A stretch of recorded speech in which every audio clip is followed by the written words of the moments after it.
L'histoire de Platner, d'après Herbert George Wells, interprétation Alain Guillot.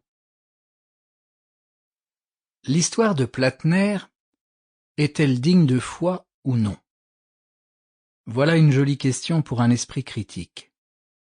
D'une part, nous avons 7 témoins, ou pour être tout à fait exact, nous en avons 6 et demi, plus un fait incontestable. D'autre part, nous avons le préjugé, le bon sens, les résistances de l'opinion. Mais qu'est-ce que tout cela? Jamais il n'y eut 7 témoins paraissant plus honorables. Jamais il n'y eut un fait plus incontestable que l'inversion de la structure anatomique de Gottfried Platner. Et jamais non plus il n'y eut d'histoire plus absurde que celle qui va vous être contée.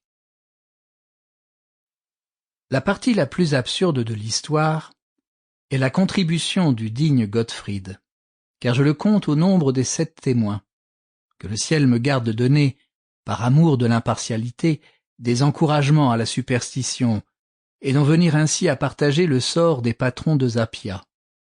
Sincèrement, il y a quelque chose qui n'est pas clair dans le cas de Gottfried Platner, mais de quelle nature est cet élément inexpliqué?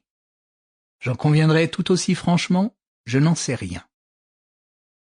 J'ai été surpris du crédit accordé à cette histoire par les personnalités les plus sérieuses et les plus graves. Mais le plus simple, c'est que j'en fasse l'exposé au lecteur sans plus de commentaires. Gottfried Platner est, en dépit de son nom, un Anglais authentique. Son père était un Alsacien, venu en Angleterre vers 1860, marié à une honorable jeune fille anglaise sans hérédité physiologique, et mort en 1887. Après une vie unie et paisible consacrée, je crois, principalement à la pose des parquets. Gottfried est âgé de 27 ans. Grâce aux 3 langues qu'il doit à ses parents de connaître, il est un professeur de langue vivante dans une petite école privée du sud de l'Angleterre. Aux yeux du premier venu, il ressemble étrangement à tout autre professeur de langue vivante dans toute autre petite école privée.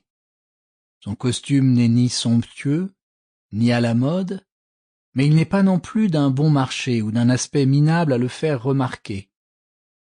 Son teint, sa taille, son allure n'ont rien de particulier.